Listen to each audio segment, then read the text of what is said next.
Marietta College.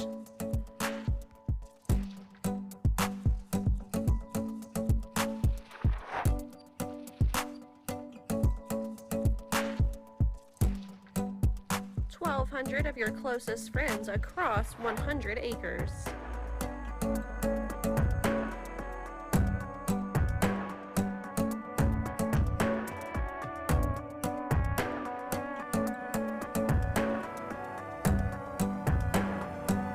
This is home.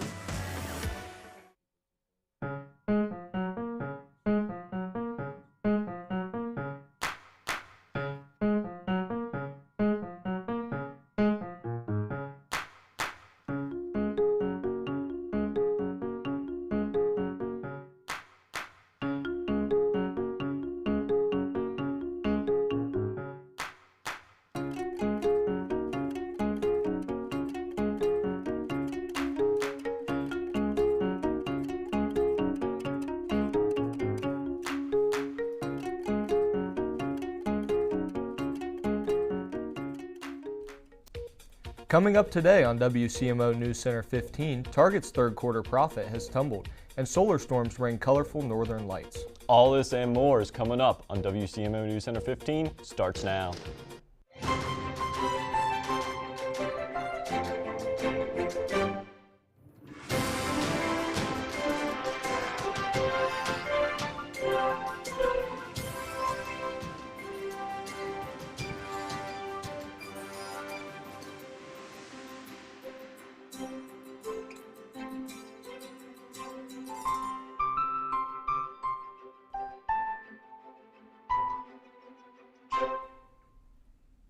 Hello, and welcome to today's edition of WCMO NewsCenter 15. I'm CJ.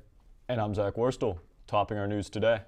Ford Motor Company is recalling more than 200,000 Bronco and Bronco Sport vehicles because an instrument panel can fail, increasing the risk of crash. Regulators say that the instrument panel may not display at startup, leaving the driver without critical safety information. The recall includes 128,600 Ford Bronco Sport models, years 2025 and 2026, and 101,000 Ford Broncos, also model years 25 and 26. The National Highway Traffic Safety Administration said Ford is not aware of any injuries caused by the instrument panel failure. Owners will be notified by mail beginning December 8th and instructed to take their vehicles to a Ford or Lincoln dealership to have the software updated. In other news, the government lawyer knew what was coming as she stood inside a courtroom and texted an immigration and customs enforcement agent waiting in a corridor a few feet away. Nearby, a Cuban man who had lived in the United States for years stepped from an elevator and into the courtroom where the government lawyer was waiting for what the man thought was a routine hearing. The man was doing what the law required and brought along his wife, a legal resident, and their 7-month-old infant. Then the lawyer quickly moved to have the man's asylum claim dismissed, and a judge agreed, making the man eligible for expedited removal. As he left the courtroom, the man was swarmed by plainclothes immigrants, agents who had been surveillancing him. A struggle ensued, and the wife's shouts could be heard from the hallway as the lawyer moved on to the next case. Wonder what the weather looks like today. Landon is here with the current conditions. What's going outside right now, Landon? Well, not much of anything. Most of the hard weather action we had occurred in the late hours last night while we were all sleeping, and we're feeling some of the leftover effects of it right now. So later this evening, we're going to be experiencing rain. Right now, it feels like roughly 46 degrees outside with an expected high of 49. The UV index is at an all-time low with a level of 1. The air quality is an excellent level of 9. The winds will be running around the south-southwest at 7 miles per hour. The humidity will be running about 100%. The sun rose about 9 before 8 this morning and should be setting about 3 to 6:30 this evening. Now, for the last 3 weeks or so, we've kind of been fluctuating in terms of temperatures between not necessarily extreme warmth and extreme cold, but warmth and cold nonetheless. And this upcoming weekend is going to be no exception. But we'll talk about that in a bit more detail when I return later on in the program for the 5-day forecast. But until then, I'm Landon Santini. Back to you guys at the desk. Target's third quarter profit tumbled as the retailer struggles to lure shoppers that are being pressed by stubbornly high inflation. The Minneapolis company said Wednesday that it expects its sales slump to extend through the critical holiday shopping season. The company also announced that it is planning to invest another $1 billion next year to remodel stores, build new ones, increasing the total cost for the makeover to $5 billion. Investors have punished Target's stock recently, sending it down 43% over the last year. Shares were essentially flat in early trading yesterday.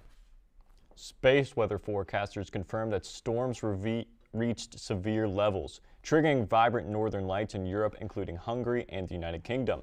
In the United States, the U's were spotted as far south as Kansas, Colorado, and Texas.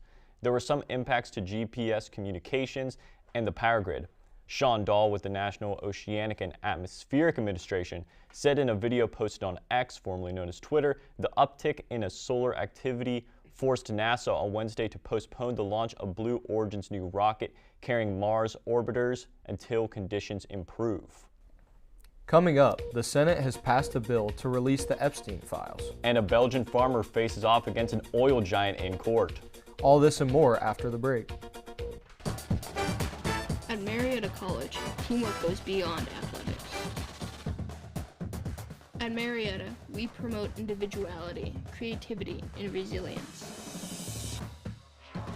Whoever you are, wherever you're from, we are Pio Nation. This is the time, this is the place. We are pioneers. We are Marietta College.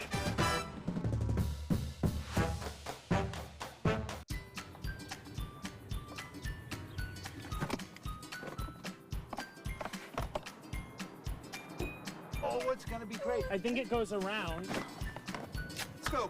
We gotta get you in practice. And it's set!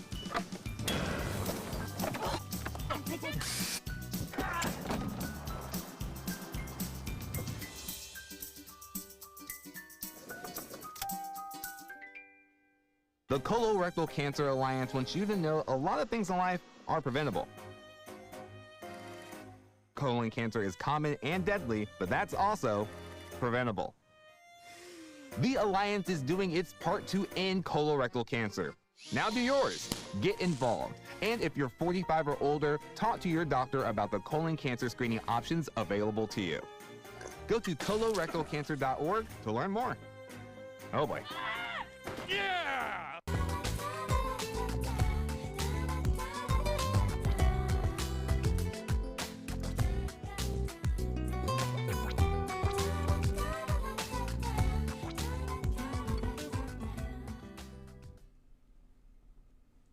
The bill to release the Epstein files passes in the Senate. The Senate immediately passed a bill Wednesday morning to force the Justice Department to publicly release its files on the convicted sex offender Jeffrey Epstein. In an unusual move, Republicans and Democrats in the Senate agreed Tuesday evening on agreeing to pass the bill as soon as it was sent over from the House. The bill was passed with a vote of 427 to 1 earlier in the day. Formerly a fierce opponent of the proposal, President Donald Trump says he would sign the bill into law. The bipartisan effort showed the pressure mounting on lawmakers in the Trump administration to meet long-held demands that the Justice Department release its case files on Epstein. In international news, a Belgian farmer is facing off against an oil giant. Total Energies in court next Wednesday, arguing the French company should pay for damage caused by climate change. Ahead of the hearing, Hugo Falls told a crowd of some 50 supporters that he brought his claim to force Total Energies to change its practices and make its operations less harmful for society in general and agriculture in particular. The lawsuit is backed up by environmental organization Greenpeace. The farmer seeks financial compensation and demands Total Energies reduce its oil and gas production to slow the greenhouse gas emissions that warm the planet. The company did not reply to requests for comment, but in other litigation has said it has already cut emissions and is investigating a greener energy source. Ohio continues to see adverse effects from the longest government shutdown in U.S. history. The government shutdown ended last Thursday, but Ohio continues to see the effects rippling throughout its community. SNAP benefits were delayed for over a month, forcing some Ohio families to seek emergency food assistance. Food banks have seen an influx of those seeking help with these bi-monthly assistance programs. The West Ohio Food Bank has received double the number of families over the last month. Ohio Governor Mike DeWine injected $7 million into Ohio's 12 food banks to provide emergency support. The November federal funding package restores SNAP and other benefits to families in need, but some may continue to struggle until these benefits reach households. President Trump says he will not rule out sending U.S. troops to the South American country of Venezuela. Over the last few months, tensions have risen between the countries due to suspicion of drug trafficking and corruption within the government. Trump's administration is considering taking military action after over 20 vessels have been targeted, leaving the country in connection with drug smuggling.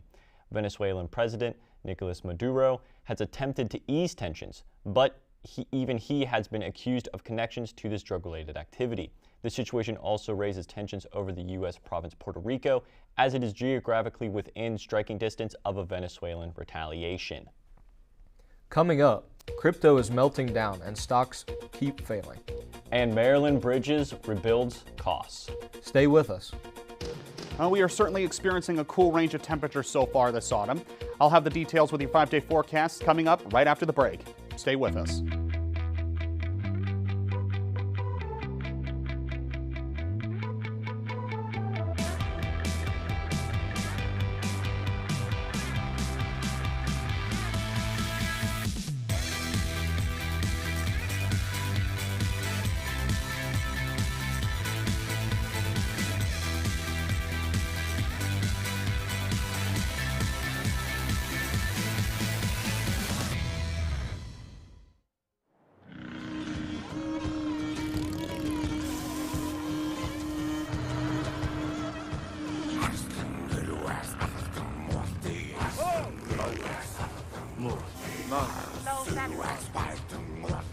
Mo. This Movember, the moustache is calling once more. Raise funds, save lives. Sign up at Movember.com. There's a place for everyone at Marietta College.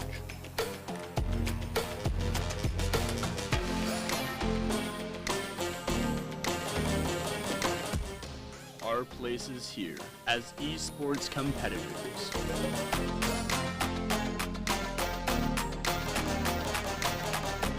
This is Marietta College Esports.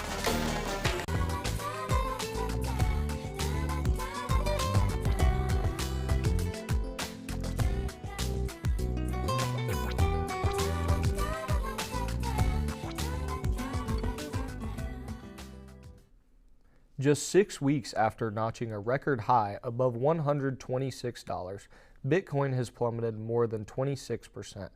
The cryptocurrency on Tuesday morning traded just below $92,000, erasing all of its gains for this year.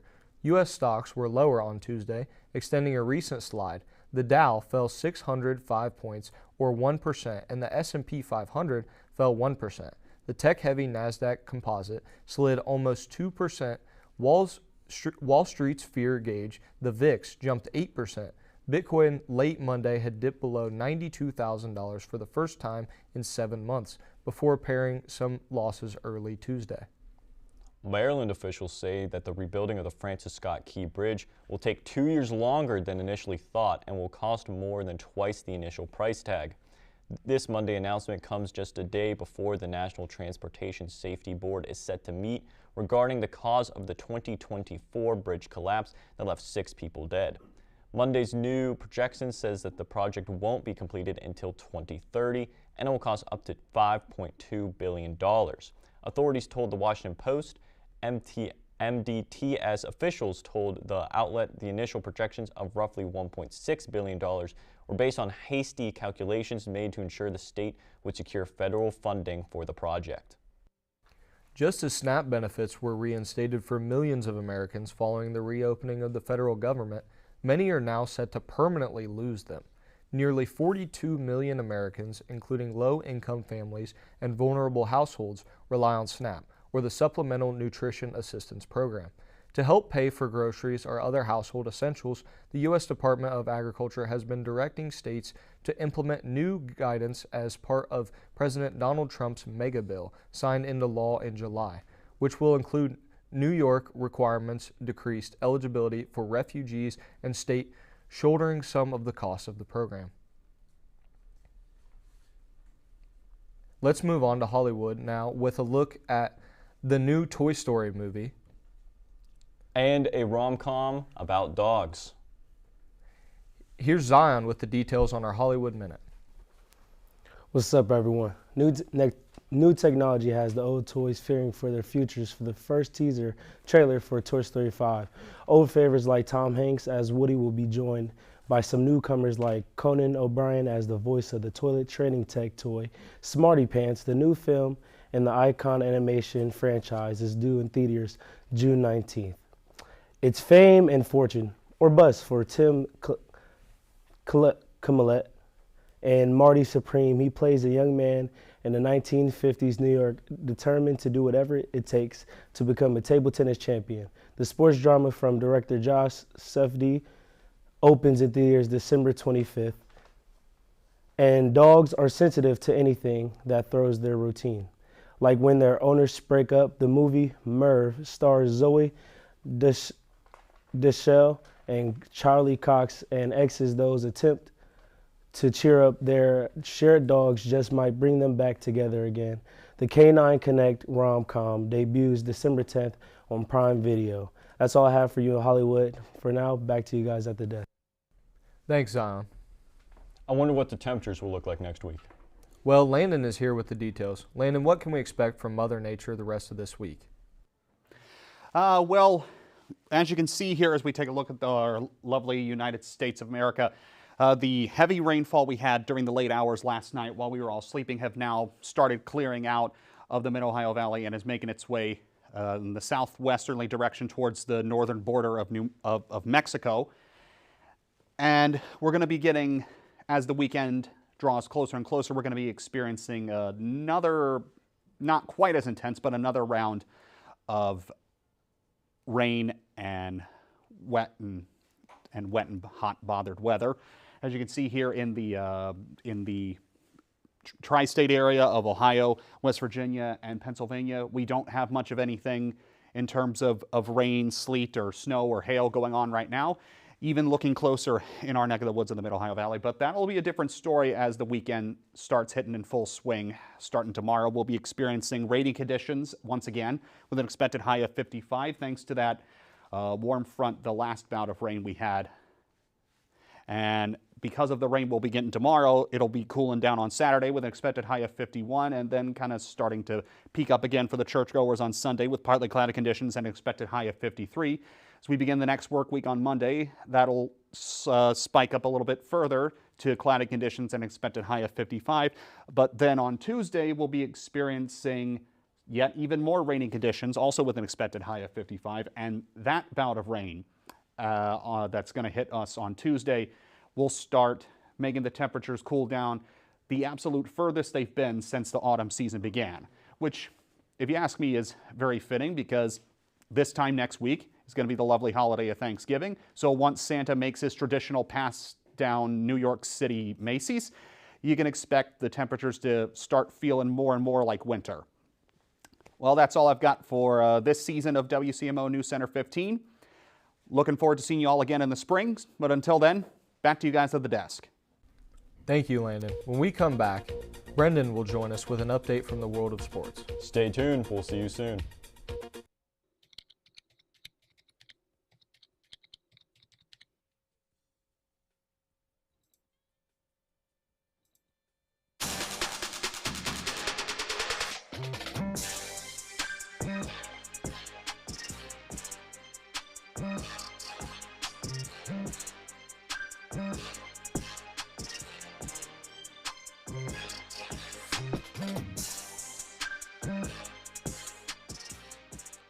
Let's do this! Yeah! There's something stirring up inside of me I never felt before. Doesn't it make you right now that I'm with you? Sparks are flying loose, fireworks go off in my brain. We always support you at Girl Scouts. When I look up the sky.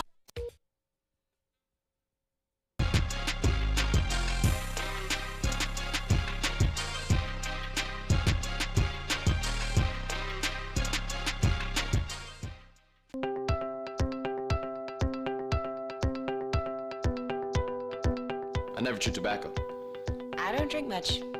Never smoked a cigarette in my life. HPV. Isn't that about cervical cancer? What does that have to do with oral cancer?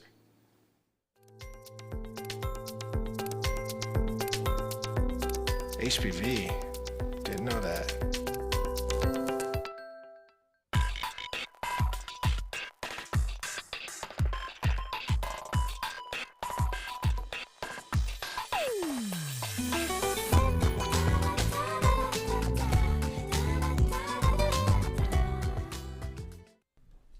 Thanks for staying with us. Joining us now for sports is Brendan. Brendan, give us the scoop.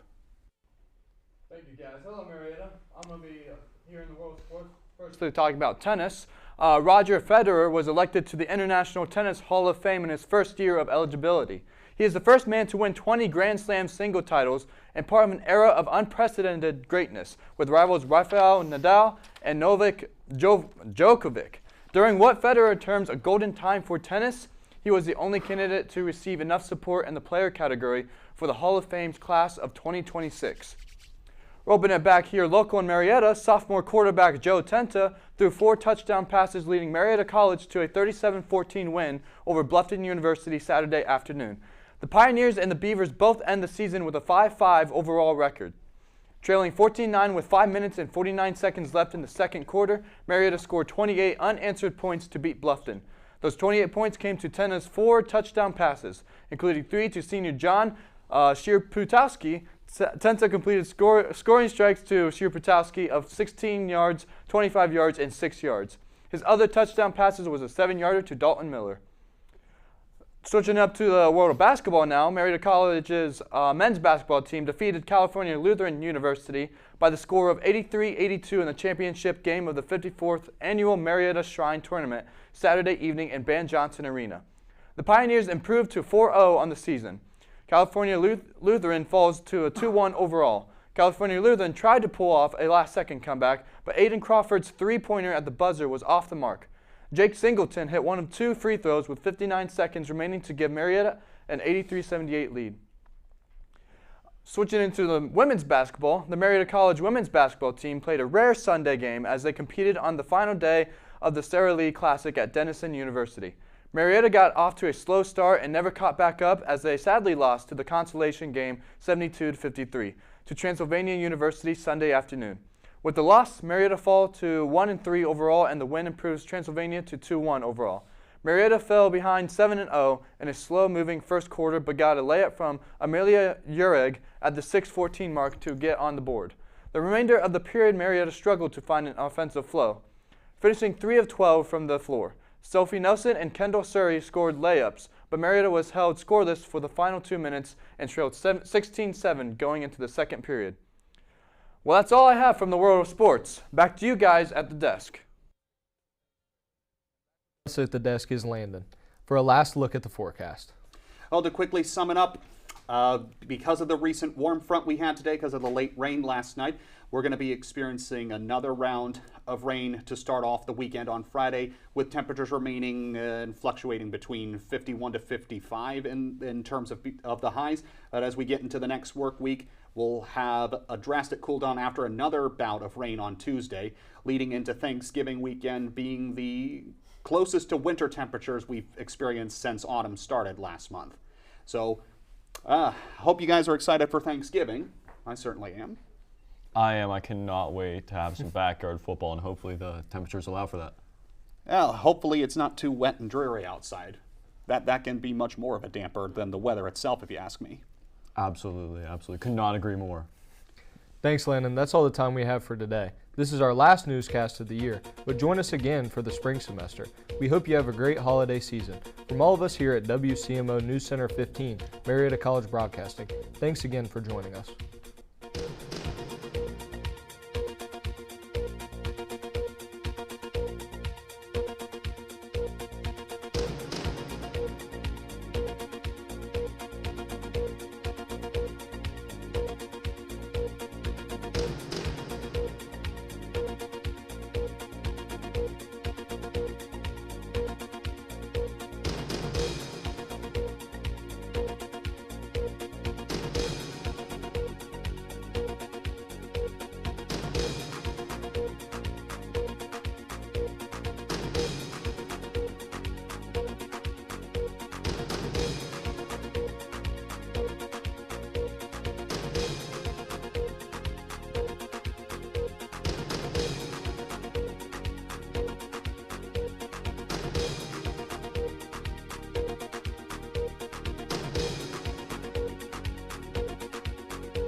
Candace.